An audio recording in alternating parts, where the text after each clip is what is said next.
This offseason, Jaycee Horn became one of the highest paid cornerbacks in the history of the NFL, but he does still have a history of injuries. Can JC live up to his new deal? And do the Panthers need to add another corner? We'll talk about that right here on Locked On Panthers.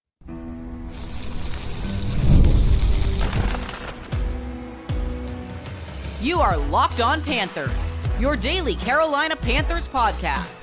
Part of the Locked On Podcast Network, your team every day. Welcome into another edition of the Locked On Panthers podcast, the part of the Locked On Podcast Network. I'm your host, as always, Julian Council, talking Carolina Panthers with you every Monday, Wednesday, and Friday. As this is the last week, we are in off-season mode. Beginning next week on Monday, we are back to Mondays, Tuesdays, Wednesdays, Thursdays, and yes, of course, Fridays. Your team every day. That's our motto here on the Locked On Podcast Network. Thanks for watching the show right here on YouTube and listening wherever you listen to your favorite podcast. Be sure to follow me, Julian Council, over on Twitter and Blue Sky at Julian Council, where the mailbag is not back just yet, but it will be back soon enough. And you could always just hit me up in my DMs or simply at me on either platform to ask me questions about your Carolina Panthers. Today's episode of Locked On Panthers brought to you by FanDuel. Right now, new customers can get $150 in bonus bets when your first $5 bet wins. Let's take a look at the Panthers secondary heading into 2025. We're going to break it up like we did last year on Friday. We'll take a look at the safety group here in Carolina heading into this season. But today, let's focus in on the corners, and let's focus in to start off today's show on Jaycee Horn. The Panthers made a calculated risk last May when they decided to exercise a fifth-year option on JC, even though he had missed 29 out of a possible 51 games to start off his career in Carolina. And not every single one of those injuries was on JC. A lot of it was just bad luck. Go back to week 3 on the road, Thursday Night Football against the Houston Texans, a game where they also lost Christian McCaffrey for a large chunk of the season with a hamstring on that short turnaround. JC had been outstanding against the Jets and against the Saints in his first 2 games of his career. Then in the second half, that third quarter against the Texans on that turf there at NRG Stadium, just had a bad non-contact injury that ended up breaking his foot, out for the rest of the year.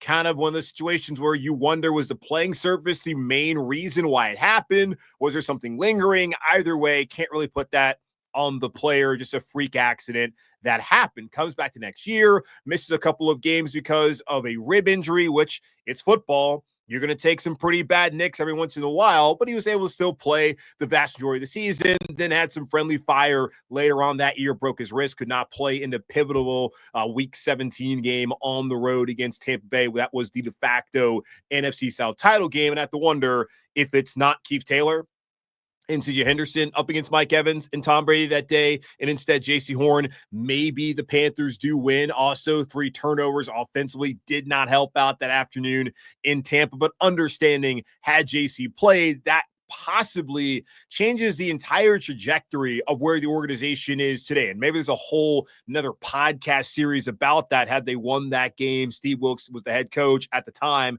as an interim. If they win that game, maybe Steve keeps the job and we don't have the disastrous 2023. Maybe it's CJ Stroud and not Bryce Young who's the quarterback.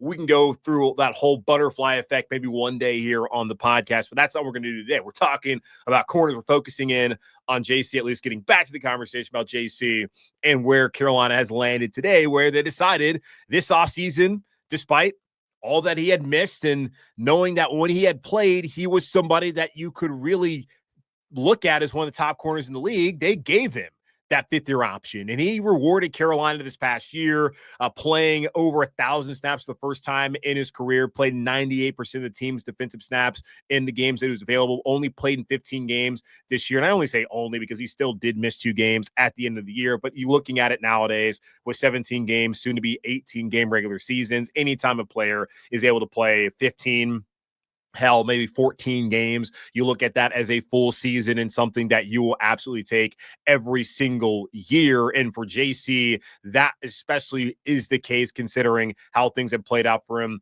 in year 1 and in year 3 here in Carolina. And because he was able to stay healthy, was able to make a Pro Bowl and was able to just prove the Panthers right. And I had given the case for and against exercising the fifth-year option. Like, really, the biggest case for it was, well, you knew he's a good player.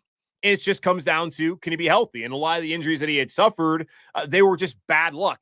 There was a couple of muscular injuries that happened in 2023 that raised an eyebrow. But outside of that, it's just football, and it happens. It's not like he's an injury-prone player. Nobody necessarily wants to be injury-prone. It happens. And for him, it wasn't an issue in college at South Carolina. Just early on, had bad luck and caused them to miss a ton of games early on. But you knew that he was somebody who clearly could play for you. So that was a case for it. And also the fact that you would be giving him $12 million for the fifth-year option, which he's going to play on this year, opposed to, had he played well, stayed healthy like he did in 2024, would have been on the hook for $20 million for the fifth year, not the fifth-year option, but for the franchise tag. And quite possibly aren't able to negotiate the 4-year, $100 million deal with $70 million guaranteed that they handed over to Jaycee on the first day of the legal negotiating period back in March, making him the highest paid defensive back in the history of the NFL for a week, because Derek Stingley Jr. next Monday after that signed an extension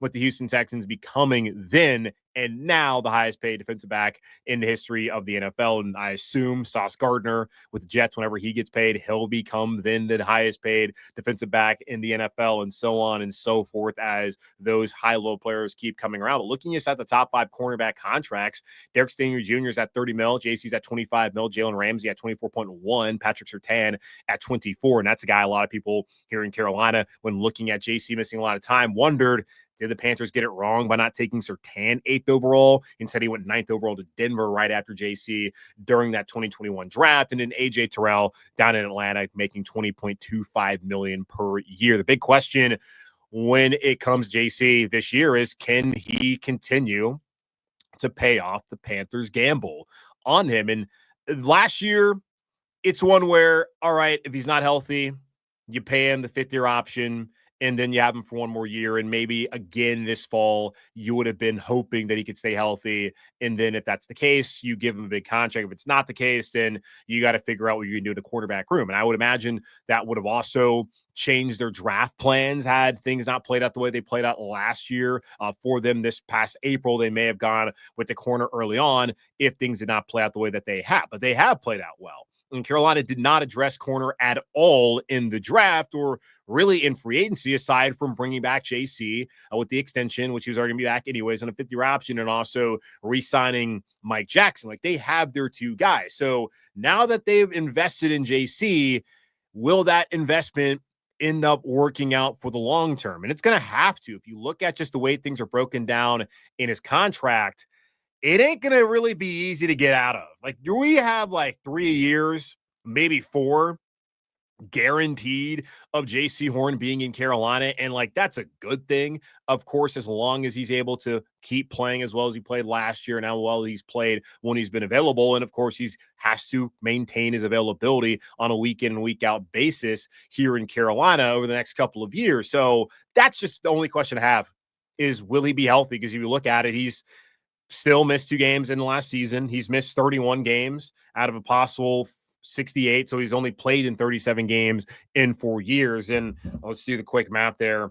On average, 37 divided by 4, that is 9 games a season. And so playing only half a season on average ain't going to do it. And that's not what they paid him to do. But I do think that just based off of what happened in the past, the bad luck, that maybe it's finally turned around for Jaycee, and that he's always, I think, going to just be a guy who's going to be nicked up and miss maybe a game or 2 at worst, hopefully every season moving forward. So just understand that, but know that you have one of the best corners in the NFL. You paid him to be one of the best corners in the NFL, and you felt like he was when you gave him that kind of money.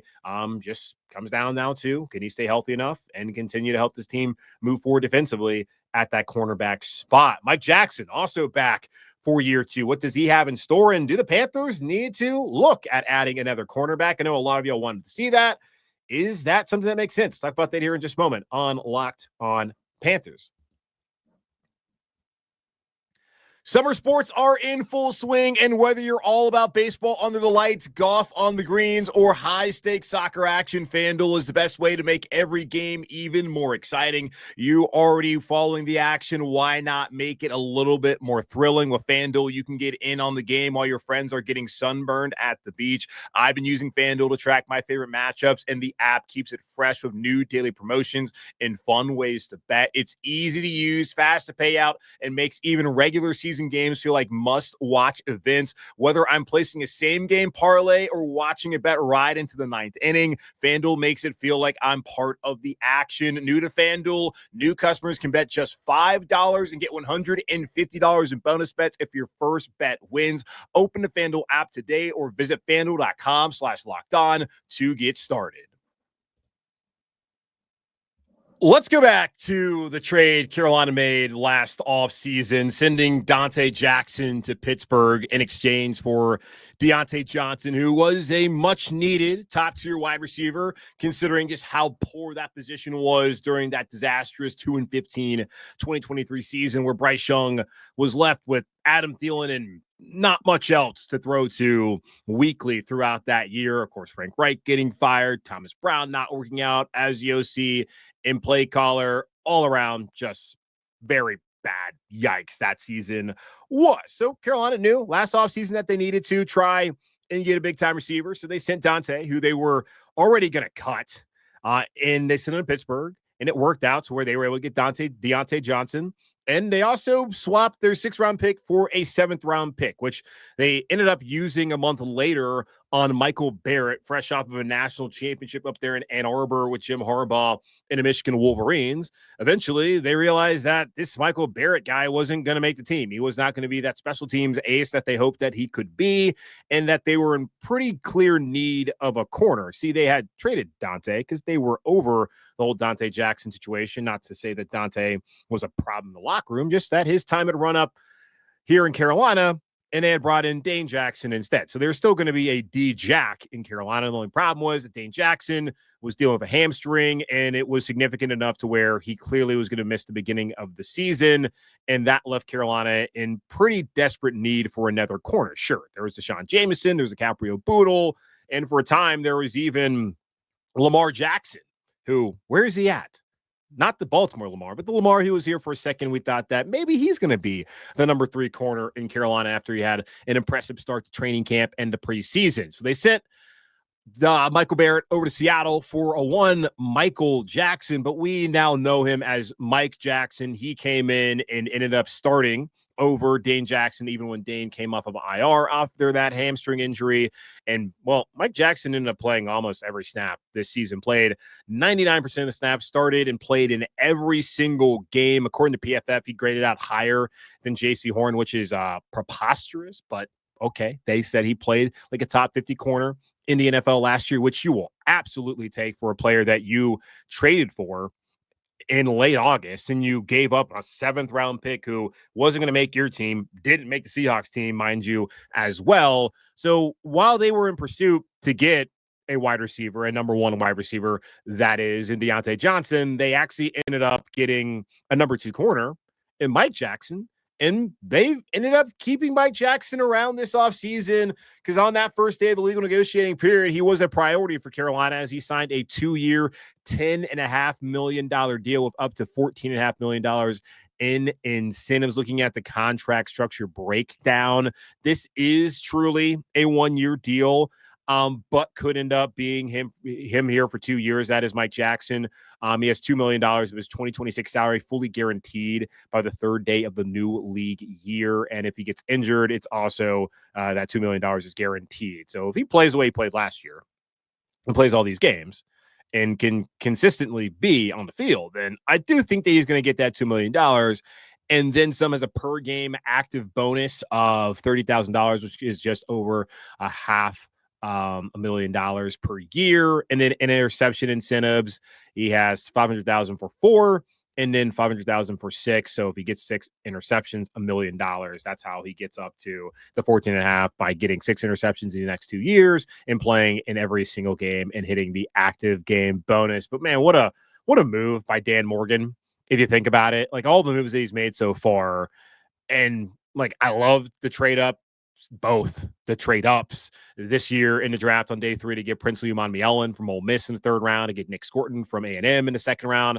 I like those moves. I like sticking to their board and getting Tetero McMillan with the 8th overall pick and not moving too far down. We found out the Rams were a team that was willing to trade with Carolina, but that was way too far down on the board there on day 1 of the 2025 NFL draft for them to be comfortable, and also for me to really have liked that move at all. And there's been some trades that have worked. There's been some trades that have not worked, but this, without a doubt, has been a trade that has worked, and quite possibly the best move that Dan Morgan has made. Maybe it's being able to trade Jonathan Mingo for anything at all. They got a 4th round pick, which still is crazy to me how Dallas or anyone valued him at that level, but they did, and Carolina moved off.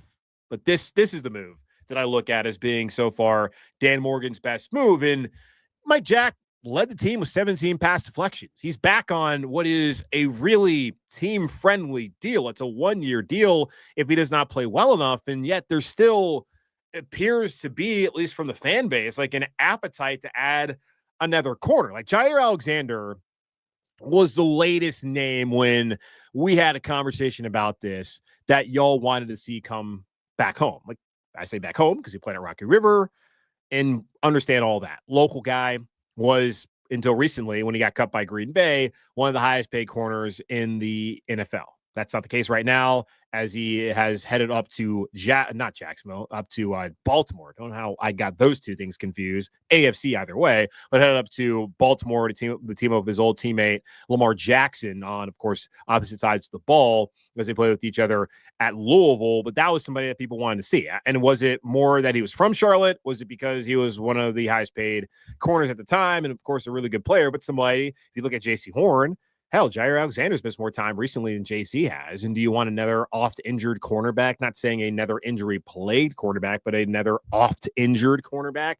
I don't think that was something that you wanted, but didn't work out anyways as he headed up to Baltimore. And then there's still talks about Jalen Ramsey. And full disclosure, you're listening to this episode, watching this episode on July 9th. I am sitting here on June 26th recording this. So something could have changed by now. And if it did change, then disregard everything I'm saying. Now, you may already do that, and please don't always disregard what I say. But if it's something that's already happened, I don't have the benefit of recording this on the day it's coming out. Got to get things ahead of time because of all the summer travel that I'm having and all that. But we're here having the conversation either way, earlier, but also later, when all this stuff may or may not be happening. But Jalen Ramsey, I don't really understand that one that much.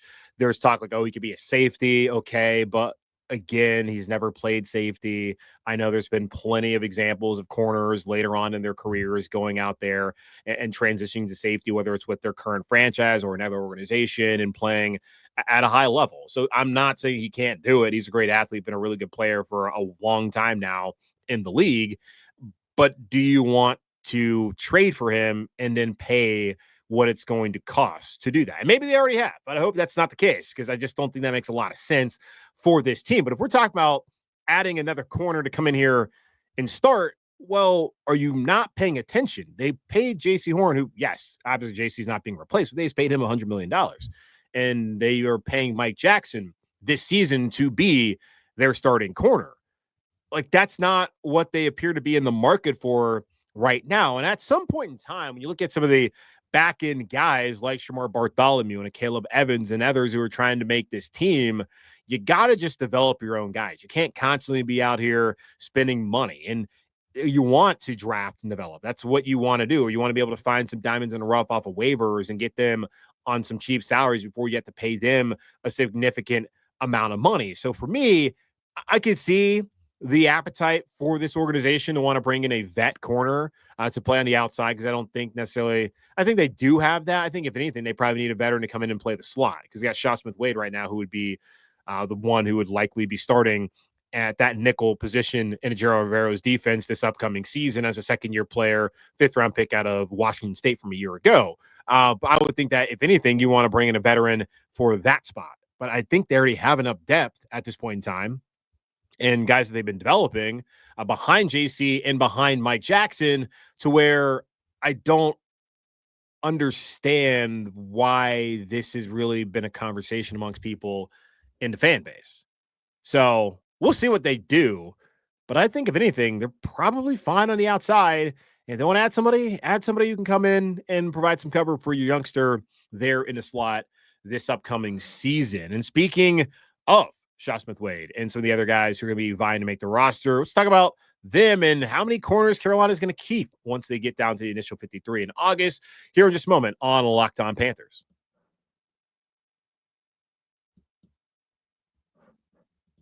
Let's project the 53-man roster. Taking a look back at 2024, coming out of camp and the preseason, the Panthers kept 5 corners: Jaycee Horn, Mike Jackson, Troy Hill, Deshaun Jameson, and Chau Smith-Wade. Now, Troy Hill would stick around only for 6 weeks before being cut. Then Deshaun Jameson would not stick around another day, as he was one of the cuts after the Panthers were able to claim successfully 6 players off of the waiver wire, which is the benefit to finishing last in the NFL. The prior season, you have the first waiver claim for the first 4 weeks of the year, including probably the most important waiver claim, which would be right after the initial roster cut downs following the preseason. Looking at the tiers that I have every single time and looking at the roster projections, guaranteed roster spot, roster bubble, and practice squad option / UFL bound. And as always, no shame in that.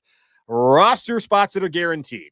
2 guys, very clearly guaranteed roster spots: Jaycee Horn and Mike Jackson. Horn becoming, for a brief week, the highest paid player in the history of the NFL at the defensive back position. He is back for another season, his 5th year in Carolina, playing on a 5th-year option.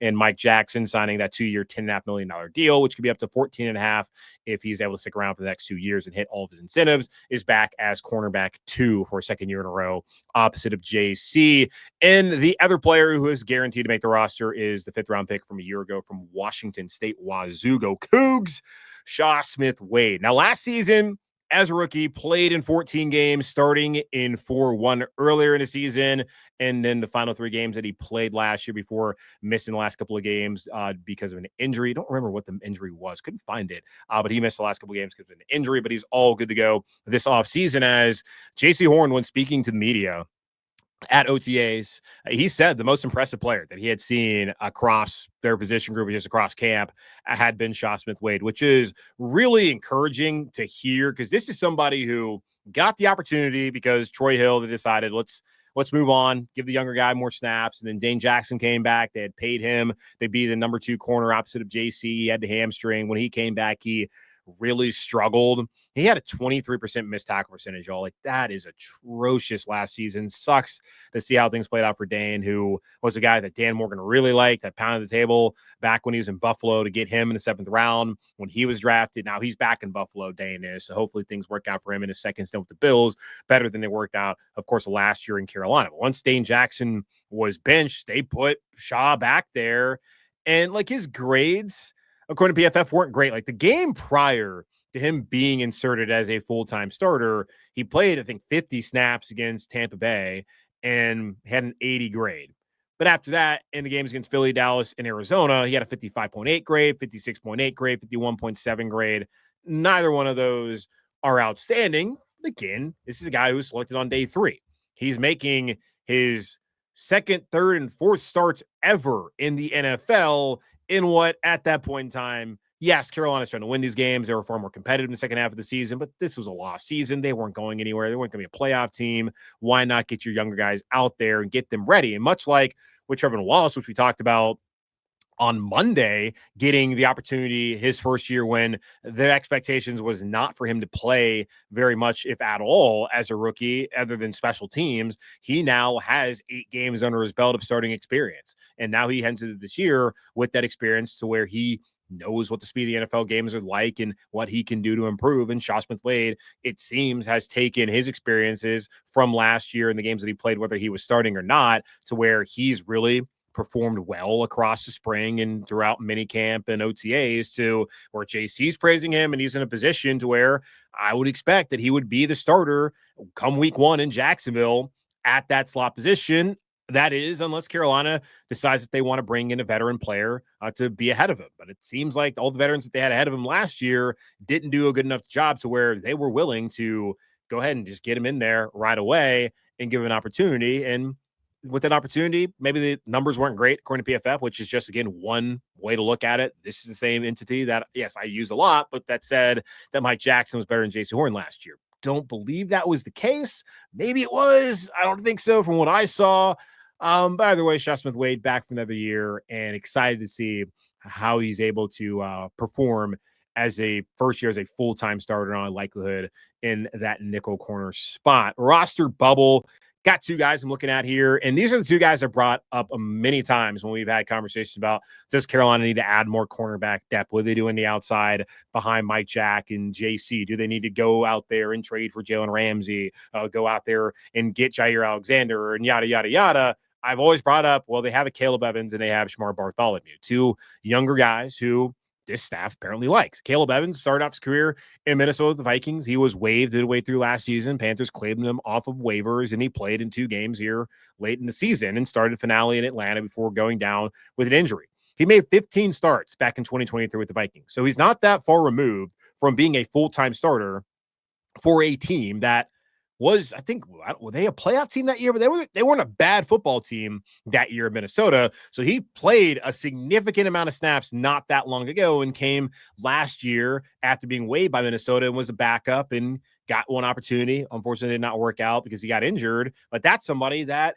you would think they would want to continue to develop, which has been the case. Shamar Bartholomew, you talk about Chau Smith-Wade and what he's been able to do. There's a ton of praise coming out of Panthers OTA's mandatory minicamp about Shamar Bartholomew. I seemingly read every time the media was out there that he had an interception. So this is a guy who was claimed off of waivers after the final roster cut down last year in August, appeared in 5 games. Now, 4 of those early on in the year were all in special teams. It was not until week 18 in Atlanta, after Caleb Evans went down because he started with JC out for that game, that's when Shamar played his first defensive snaps. Now, it wasn't the most sterling performance, but he had a nice spring.